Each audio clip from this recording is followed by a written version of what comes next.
हमारे सभी दर्शकों को सादर प्रणाम। जय श्री कृष्ण। आप सभी को स्वतंत्रता दिवस की बहुत बहुत हार्दिक शुभकामनाएं। आज मैं आपके लिए लाया हूं विवाह में देरी के अन्य कारण। कुछ महत्वपूर्ण योग हैं, इन्हें आप समझेंगे तो आप जागरूक अभी से हो जाएंगे। आपके परिवार में कोई लड़का है, लड़की है और आप सोच रहे हैं कि साल 2 साल में इसका विवाह कर दें मैं, लेकिन यदि इस प्रकार के योग हैं तो आपको जल्दी ही जागरूक होना पड़ेगा। अन्यथा आप अनेकों मिलान देखेंगे, अनेकों लड़के लड़कियां देखेंगे, उसके बाद भी विवाह में देरी होती चली जाएगी। हर व्यक्ति के पास एक अच्छा समय होता है, एक अच्छी आयु होती है। उस समय कोई काम करें तो अच्छा भी लगता है। एक उम्र होने के बाद, जैसे किसी लड़के की उम्र 35 साल हो गई है, लड़की की उम्र 35 साल हो गई है या 30 साल से अधिक हो गई, ऐसी स्थिति में फिर शारीरिक स्थितियां भी खराब हो जाती है और विवाह की इच्छा तो है, लेकिन धीरे धीरे आप देखते हैं कि किसी लड़के के बाल उड़ गए या बाल सफ़ेद हो गए, क्योंकि एक उम्र होती है। तो विवाह की भी एक अच्छी आयु है, वह है 25 साल तक या 26 साल तक या अधिकतम 28 साल तक। आज के समय को देखें तो 28 साल तक व्यक्ति सारी उपलब्धियां हासिल कर सकता है और इससे भी अधिक वह समय लगा रहा है तो फिर उसका विवाह भी देरी से हो रहा है और उसको कोई लाभ भी नहीं मिल रहा है। तो समय से पहले ही विवाह हो जाए तो सारी स्थितियां अच्छी रहती है। एक महिला के लिए संतान उत्पन्न करना, संतान जो होती है, यदि उसे भी जन्म देना है तो उसमें भी शरीर मजबूत होना अति आवश्यक है। यदि शरीर वृद्ध हो गया, 35 साल का हो गया, तो फिर संतान पैदा करने में भी समस्याएं खड़ी हो जाती है। तो इन योगों पर विशेष ध्यान देवें। सबसे पहले तो आप इस कुंडली को देखें।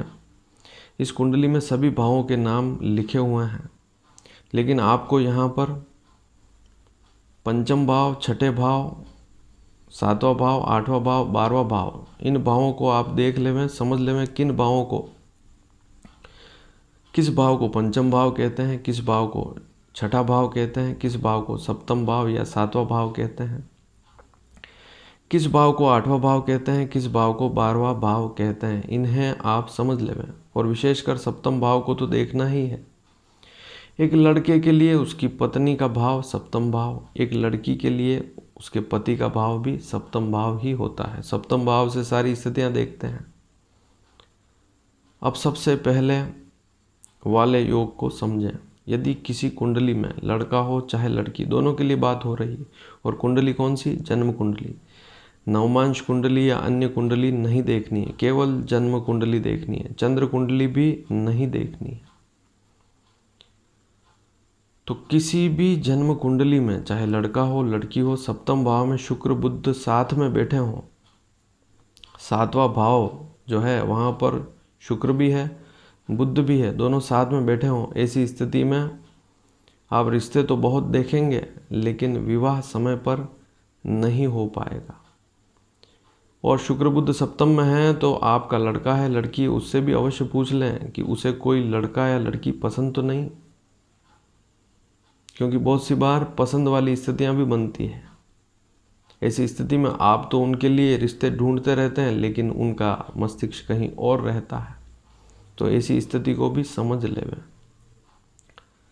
तो इस योग को समझें कि सप्तम में शुक्र और बुध बैठे हुए हैं तो विवाह में देरी होगी। दूसरी स्थिति, सप्तम भाव में शनि और गुरु दोनों साथ में बैठे हुए हैं। बहुत ही सरल योग है, आप आसानी से समझ सकते हैं। सप्तम भाव में शनि भी बैठा है, साथ में गुरु भी बैठा है। ऐसी स्थिति में भी विवाह में बहुत देरी हो जाती है। क्यों होती है? गुरु जो है वह शुभ मांगलिक कार्यों को कराने वाला है। हमारे जीवन में जितने भी धार्मिक कार्य होते हैं, घर में जितने भी शुभ मांगलिक कार्य होते हैं, उनको करने वाला गुरु है। गुरु ज्ञान भी है, गुरु विवेक भी है। ज्ञान नहीं, विवेक नहीं तो सारी स्थितियां खराब हो जाती। और शनि गुरु आपस में यूं मान लें कि मित्र हैं ही नहीं। तो शनि गुरु के साथ बैठकर शनि को कंट्रोल करने की कोशिश करता है, उस पर रोक लगाने की कोशिश करता है, और ऐसी स्थिति में भी विवाह में रोक लगती है। तो आपने दूसरी स्थिति समझ ली कि सप्तम भाव में यदि शनि और गुरु साथ में बैठे हों किसी भी कुंडली में, तब भी किसी भी राशि में हो, तब भी विवाह में देरी के योग बनते हैं। तीसरी स्थिति ध्यान से देखें, छठा भाव, आठवां भाव और 12वां भाव, इन भावों को ही देखना है। छठा भाव, आठवां भाव और 12वां भाव, इन तीन भावों को ही देखना है, और सप्तम भाव को भी देखना है। छठा, आठवां, 12वां भाव और सप्तम भाव, इन चार भावों को देखना है। लेकिन विशेष बात यह कि छठे भाव में, आठवें भाव में और 12वें भाव में 10 या 11 का अंक लिखा हो तभी इस योग को देखना है। छठे भाव में 10 या 11 का अंक लिखा हो, अर्थात मकर कुंभ राशि लिखी हुई हो, आठवें भाव में 10 या 11 का अंक हो, 12वें भाव में 10 या 11 का अंक हो, तो ऐसी स्थिति में छठे, आठवें, 12वें भाव का स्वामी शनि बनता है। और शनि ऐसी कुंडली में यदि सप्तम भाव में बैठा हो तब भी विवाह में देरी होती है। छठे भाव में 10 का 11 का अंक हो, आठवें भाव में 10 या 11 का अंक हो, 12वें भाव में 10 या 11 का अंक हो, तो इन भावों के स्वामी कौन बनेंगे? शनि। शनि इन भावों का स्वामी बनेगा, और यदि वह 7वें भाव में बैठ जाए तो ऐसी स्थिति में भी विवाह में देरी का योग बनता है। अब आप नेक्स्ट योग को देखें।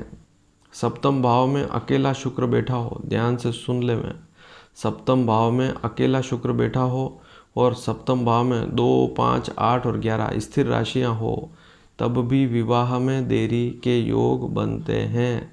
और व्यक्ति किसी लड़की को पसंद करेगा या लड़की किसी लड़के को पसंद करेगी, वैसी स्थिति में भी विवाह में देरी होती ही है। कई कारण होते हैं, परिवार भी तैयार नहीं होता है, ऐसी स्थितियां बनती है। तो वहाँ पर भी आपको ध्यान लगाना होगा कि सप्तम भाव में शुक्र अकेला बैठा हुआ है और 2, 5, 8 और 11 का अंक है, तब भी विवाह में देरी के योग बनते हैं। अब एक योग मैं पूर्व में भी बता चुका हूँ कि सप्तम भाव में यदि शुक्र मंगल दोनों साथ में बैठे हुए हैं तब भी व्यक्ति के विचार बहुत ऊंचे होते हैं, उसकी पसंद भी विशेष होती है, और उसकी पसंद के चक्कर में कहीं विवाह में देरी ना हो जाए, इस बात पर भी ध्यान दें। तो सप्तम में शुक्र और मंगल दोनों साथ में बैठे हुए हैं तब भी विवाह में देरी के योग बनते हैं, इस बात को भी विशेष तौर से समझ लें। और अंतिम योग पंचम में चंद्रमा बैठा हो अकेला, पंचम में अकेला चंद्रमा बैठा हो और सप्तम भाव में और 12वें भाव में, दोनों भावों में 2-2 पाप ग्रह हों या क्रूर ग्रह हों, जैसे राहु, शनि, केतु, सूर्य, मंगल, ये 5 ऐसे प्लेनेट हैं जो खराब प्लेनेट हैं। इनको बहुत तीक्ष्ण तेज प्लेनेट बोलते हैं। और सप्तम भाव बहुत ही सेंसिटिव भाव है, 12वें भाव भी बहुत सेंसिटिव भाव है। यहाँ पर यदि 2 प्लेनेट, इनमें से कोई 2 प्लेनेट सप्तम में हो, 2 प्लेनेट 12वें में हो और चंद्रमा अकेला पंचम में हो, तब भी विवाह में देरी के योग बनते हैं, इस बात को भी आप समझ लें।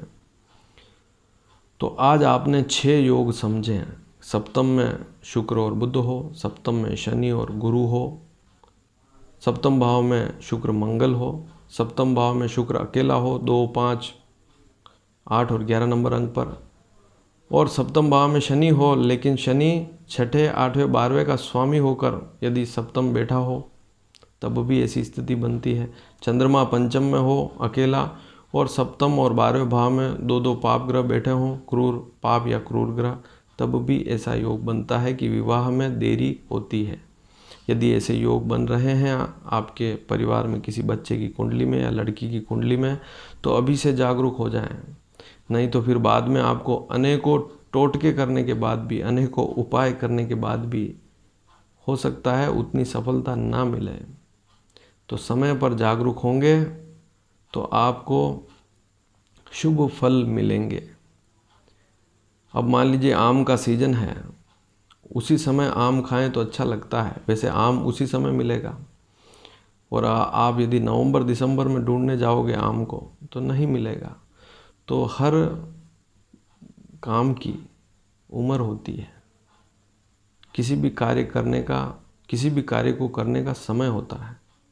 जो काम दिन में होते हैं वो रात को नहीं करने चाहिए, जो काम रात को होता है वो दिन में नहीं करना चाहिए। तो जैसे नींद के लिए रात बनी है, अब व्यक्ति दिन भर तो नींद निकाले और रात को दौड़ता फिरे तो उससे शारीरिक स्थिति भी खराब हो जाती है।